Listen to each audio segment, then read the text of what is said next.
A lot of talk about the Mariners over the last few days on these airwaves. Yes. It's fun to see my Mariners doing well. Mm-hmm. Everybody seems to be trying to adopt them in one way or another. I am. I'm fully adopted. You're all in? No, yeah. Okay. Yeah. Well, fantastic. So what I want to do is give a little preview here to start things off of what they've got coming up, because I think if you look ahead, they're traveling east, taking on Baltimore. Correct. I think a lot of people are feeling like this is a piece of cake. Baltimore is 15 and a half games back in the American League East. They have a negative 88 run differential. Okay. They have flat out not been good. I feel like negative 88, that's not good.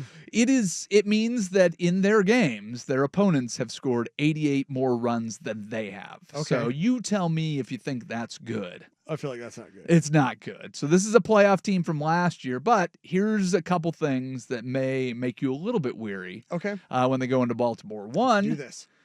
it's going to be hot and gross. So today it looks So like like it's here. not so bad.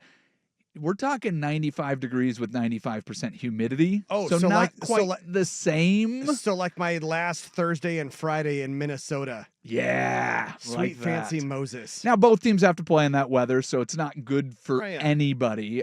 There's a chance of thunderstorms tomorrow, which could disrupt the start of a 9-game road trip. But here's the other thing about Baltimore. They're 25 and 36 on the road. Okay. They're only one game below 500 at home, so a much better home team. Mm-hmm. And the Orioles and Mariners have met once this year, and that was early June, where the Orioles, who not really good then, swept the Mariners. So something just to keep an eye on. This is a different Mariners roster. Yes. They were buyers at the trade deadline. You had And a they're little hot. bit of They're so hot right now, like Hansel. They very much are. So Yeah. you've got an Orioles team that has gotten worse and a Mariners team that's gotten better. So you still expect them to go in. But don't go in thinking it's going to be an absolute domination. Here's the next series that they have. So they go from Yes. Baltimore to Queens. Yes.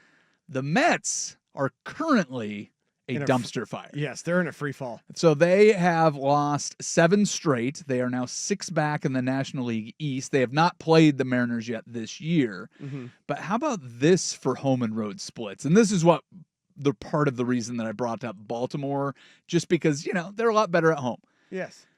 The Mets are 25 and 34 on the road. They are 38 and 21 at home. So as bad as they've been lately, they have done a lot of things right at home. They have a chance to get a few games in before they take on the Seattle Mariners. So they'll have a little bit of home cooking before the Mariners show up. So I would watch the next 3 games and pay less attention to the last 7 games for what the Mets do. Much, much better at home than they've been on the road. Gotcha. So do you know? I? This 3-game set with the Mets, only the first 2 are in Queens.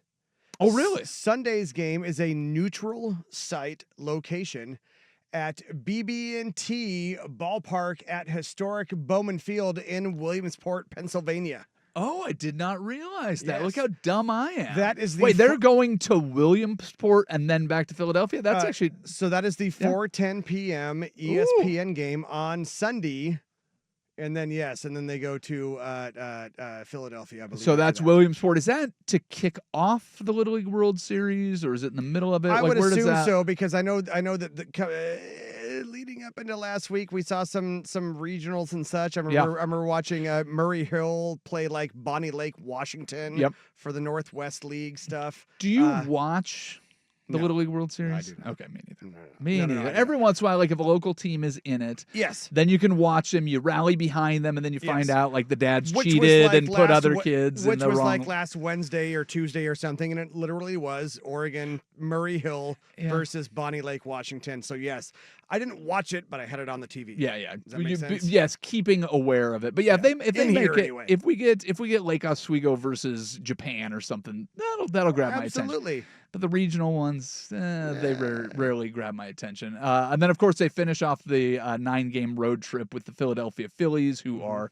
the number 1 team in the National League East. They have a plus 93 run differential, which is pretty substantial. That's pretty good. They are 8-2 in their last 10. They are 37 and 21 at home, 32 and 28 on the road. So they're good both ways. Mets actually a little bit better at home. Mm-hmm. This is interleague. They have not played that yet this year. And then just if you're curious about what the Mariners have done, they have a plus 37 run differential. Mm-hmm. And they are 37-25 at home, and then one game better than 500, 29-28 on the road. And then they'll finish up this road trip, and then they go home and get to play against the Athletics. And those Mariners, they're red hot and rolling. 7 straight wins, 9 out of 10. 9 out of 10. And I mean, this is all since making big moves at the trade deadline. So if you're trying to catch Mariner fever, I just want to give you some ammunition for what they've got as they make this big East Coast swing. Yeah, so. Looks like they got some of those big old red fat bats in the lineup now. Yeah, the red fat bats, like the like when you're a little kid, like the not wiffle ball bats. Exactly. It's the funny fat bat. Yeah, is that what you would? That's what we called them, was the fat bat. No, that makes sense. Yeah. I've got the fat bat at home, but the kids are loving wiffle ball right now. Oh yeah. But we busted out the fat bat. Nobody picks it up, but I loved smacking those things into the blueberry pasture. That's the problem with kids these days. Yeah, they're stupid. I don't know. Wiffle ball is pretty great too. I will not complain about that.